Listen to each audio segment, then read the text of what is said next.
자, 그래서 이제 그 3번이 고난과 말조심이죠. 그래서 여기서 미안합니다. 제목을 가지고 조금 말씀드릴게요. 맹세와 말조심은 그 감정이 격화됐을 때 맹세 형태로 함부로 말해서 하나님께 죄를 짓는 일을 하지 말라는 거예요. 감정이 격화됐을 때 심한 말을 하지 말라는 거예요. 맹세 같은 말을 하지 말라는 거예요. 그러니까 말조심하라는 거예요. 근데 그 말조심하는 감정이 격화된 두 가지 모습을 보면은 3번은 고난과 말조심이죠. 뒷페이지 보면은 아래로 쭉 내려가면은 4번은 즐거움과 말조심이죠. 이 두 가지 예를 드는 겁니다. 자, 고통스러울 때 고난과의 말조심을 보면은 우리가 고통스러울 때는 원망의 말을 하기 쉽습니다. 그런데 원망의 말의 최고로 뭐랄까요? 강한 형태가 맹세예요. 여러분 이런 말을 여러분이 하셨는지 잘 모르겠는데 뭐 사람들이 수시로 많이 하고 요새는 얼마나 사회가 그 악해졌는지 정치인들도 수시로 그런 말을 합니다. 매스컴에 막 나옵니다. 그 사람들은 말을 좀 조심해야 되는데도 옛날에는 그 자기들 표현에 매스컴에 나오는 말들 표현에 뭐 정치인의 언어가 있다 그래가지고 어느 정도 절제된 말을 이렇게 공식적으로 한다 그러는데 요새는 그 정도도 아닌 것 같아요. 자, 어쨌든 봅시다. 그건 빼고 사람들이 원망하면 이런 말 하죠. 절대 가만두지 않겠다 이런 말 하죠. 이게 맹세 형태예요. 내가 저놈을 반드시 원수를 갚겠다 이게 맹세 형태예요. 그래서 이런 것이 최악의 예를 들면은 원망의 말이 되는 겁니다. 하나님을 원망하는 말 이런 말입니다. 여러분 이런 말 하는 사람 들어보셨을 겁니다. 다시는 교회 안 나가겠다. 아니면 이런 말은 흔히 하죠. 그 교회는 다시는 안 나간다. 뭐 이런 제법 많이 해요 사람들이요. 이게 다 맹세 형태예요. 저놈 그냥 두지 않겠다. 내가 다시는 교회 안 나가겠다. 내가 다시 뭐 기도하지 않겠다.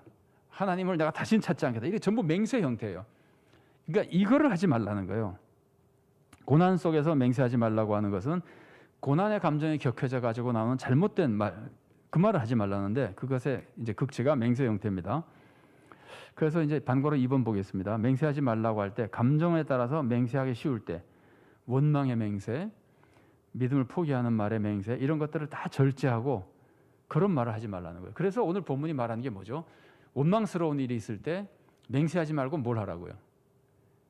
기도하라는 겁니다. 어려움이 생길 때는 기도하라는 거예요. 여기 3번 나와 있네요. 그래서 힘들 때 고난을 당했을 때 원망 대신 우리가 해야 될 말은 기도하라는 겁니다. 고난 속에서 감정이 격화돼서 그냥 내버려두면 말조심하지 않으면 틀림없이 원망하는 말이 나옵니다. 사람을 원망하거나 하나님을 원망하거나 원수를 갚으려 그러거나 이런 말이 나오는데 그러지 말라는 겁니다. 기도하라는 겁니다. 고난 속에서. 물론 우리가 상식적으로 생각해도 너무나 당연히 고난 당하면 당연히 기도하죠. 그 메시지가 이 안에 물론 들어 있습니다. 근데 이 본문의 흐름을 보면은 지금 참고 조심하고 그러면서 그 참는 것 중에 말 조심하는 것과 관련해서 맹세하지 말라는 그런 구체적인 그 문맥에서의 메시지가 있다는 것을 강조하고 있는 거예요. 일상적으로 그 고난 속에서 기도하는 건 물론 당연한 교훈입니다.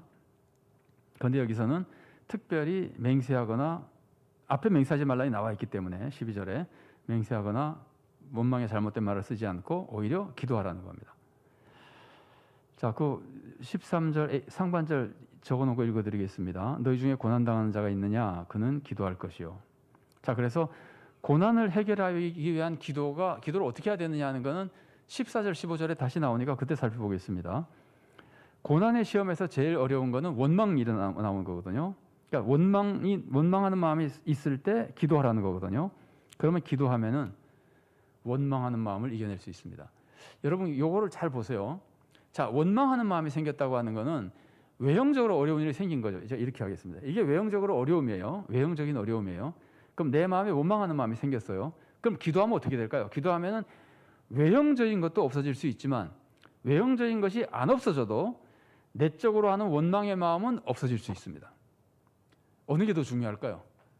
내가 지금 고통스러운 일이 생겼습니다. 속에서 원망하는 일이 생겼습니다. 원망하는 마음이 막 생깁니다. 그러면 내가 기도하면은 원망하는 마음이 없어지는 게 더 중요합니까? 외형적으로 일이 풀리는 게 더 중요합니까? 솔직히 얘기해 보세요. 내 마음, 하나님은 내 마음을 보시잖아요. 내 마음만 바로잡혀 있으면 언제든지 회복의 축복을 받을 수 있습니다. 환경만 바뀌고 내 마음이 안 변하면 환경이 바뀔 때마다 나는 원망했다 좋아했다 원망했다 좋아했다 흔들리는 신앙이 되잖아요. 그게 평생에 무슨 축복이 되겠어요? 그러니까 기도하면은 이 두 가지가 다 해결이 되는데 하나님이 알아서 적절하게 해주시겠죠. 그런데 진짜 중요한 거는 원망하는 마음부터 해결이 되는 겁니다. 그런데 기도하면 그것이 된다는 말이에요. 그 내용입니다. 원망하는 마음을 극복하도록 하나님이 도와주십니다. 원망하는 마음을 품고 있으면은 이건 나에게 상처가 되고 그 작은 글씨입니다. 시험거리가 되고 그럴 때 원망하는 마음을 하나님께 다 아뢰는 겁니다. 하나님 저 이래서 못 살겠습니다. 왜 이렇게 해주십니까? 하나님께 아뢰는 겁니다. 하나님과 상담하고 기도하는 겁니다. 그러면 하나님께 그 마음을 치유해 주시고 원망하는 마음을 극복하게 도와주십니다. 더군다나 성경은 그렇게 가르쳐주죠. 감사함으로 하나님께 아뢰라 이런 말이 있죠.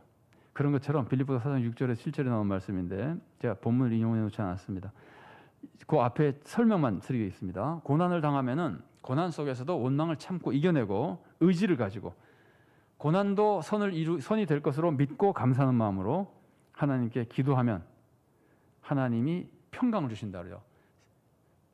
지각에 뛰어난 평강을 주신다 그러죠. 세상이 줄 수 없는 평강을 주시고 그리고 하나님의 그 기도에 응답해 주셔서 감사하는 마음으로 기도할 때 하나님이 응답해 주셔서 삶에도 평강을 주십니다. 그러니까 두 가지가 다 해결이 되는 겁니다. 물론 내 뜻대로 해결되지 않을 수도 있습니다. 그러나 결국은 두 가지가 다 해결이 됩니다. 자, 양과로 3번입니다. 고난의 시험을 받을 때 원망할 수도 있지만 실망할 수도 있죠. 낙심해버려서 다 포기해버리고 싶을 때 있잖아요. 그때도 하나님을 바라보면서 기도하면은 새 희망을 얻을 수 있습니다. 예를 들어서 경제적으로 너무 큰 어려움이 손실을 봐서 나는 이제는 뭐 더 이상 해볼 수가 없겠구나 하고 낙심했을 때 하나님을 바라보면 하나님이 새 희망을 주십니다. 그래서 거기 그 작은 글자 쓴 걸 보세요. 고난만 보면은 위험합니다. 고난만 보면은 계속해서 떨어집니다. 그러니까 좌절 속으로 빠져 들어갑니다. 그러니까 하나님을 보면은 소망이 생기고 그래서 우리는 고난 속에 기도하면 마음도 원망을 이겨낼 수 있지만 우리 마음이 낙심을 이겨내고 그러니까 원망도 이겨내지만 실망도 이겨내고 그 소망을 가질 수 있습니다. 그래서 새 힘을 얻을 수 있습니다. 그래서 우리는 고난 속에 기도해야 되는 겁니다. 함부로 말하지 말고 기도해야 되는 겁니다. 여러분 그 영화에서 그 재난 구조 영화 같은 거 보면은 막 떨어지려고 그런 사람 붙들고 뭐랄까 구조해 주는 경우 있잖아요. 그때 구조대를 제가 어느 영화에선가 보니까 이 낭떠러지에 지금 떨어지게 생긴 줄에 이렇게 매달려 있는 사람이 있는데 거기 이제 구조대가 왔어요. 그러면서 손을 딱 잡으면서 하는 말이 절대로 아래 내려다보지 말고 나를 보래. 나만 보세요, 나만. 구조대원이 하는 얘기가 그거예요. 나만 보라 그러는 거예요. 절대로 아래 쳐다보지 말라는 거예요. 금방 알 수 있죠. 아래를 쳐다보면 힘이 다 빠져버립니다. 무섭고. 그런데 아무것도 쳐다보지 않고 위험을 쳐다보지 않고 구조대원만 바라보고 희망을 가지면은 힘이 나고 뭐랄까 구조받는데 도움을 받을 수 있는 겁니다. 자기가 응답해 줄 수 있는 겁니다. 하나님이 우리에게 하시는 말씀과 굉장히 비슷합니다. 고난 속에 고난을 바라보는 것이 아니라 그걸 바라보고 원망하고 낙심하고 맹세하고 그러는 게 아니라 하나님께 기도하는 겁니다. 하나님만 바라보는 겁니다. 그게 이제 고난을 이겨내는 길입니다. 자, 그 결론적으로 쓴 거 4번 보겠습니다. 고난의 시험 속에 함부로 서운하지 말고 여러분 고난 당하면은 서운하는 사람들이 있죠. 그 서운이 꼭 나쁜 건 아닙니다. 해도 됩니다. 그런데 서운하고 나서 시험에 들 때가 많이 있기 때문에 성경은 오히려 서운하지 않는 것이 더 좋다고까지 가르쳐주죠. 그러니까 서운은 꼭 할 필요는 없습니다. 하나님만 믿으면 서운 안 해도 됩니다. 뭐 해도 상관없지만, 근데 특별히 함부로 서운하면은 특히 감정적으로 감당하지 못할 서운을 하면 나중에 큰 시험거리가 되거든요. 그런 사람 생각나세요? 고난 속에서 함부로 서운했다가 굉장히 큰 어려움을 겪은 사람, 성경에 나오는 대표적인 사람, 서운해가지고 어려움을 겪은 대표적인 사람, 입다 아시죠? 입다가 왜 서운한 거예요? 암몬 족속하고 싸우러 가다가 이게 지금 고난 중이에요. 싸우러 가다가 이기고 돌아오게 해주시면 집에서 처음 나오는 것을 내가 승전에서 돌아올 때 집에서 처음 나오는 것을 하나님께 바치겠다 그러잖아요. 그런데 이제 딸이 나왔잖아요. 그래가지고 아주 성경에 아주 유명한 사건이죠. 그래서 고난 속에 입다도 사실은 이런 점에서 볼 때 고난 속에 함부로 맹세해서 이렇게 된 거예요.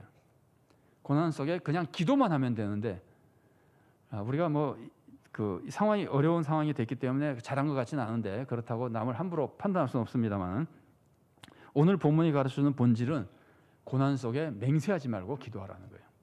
12절과 13절을 이어서 보면 그렇게 되는 겁니다.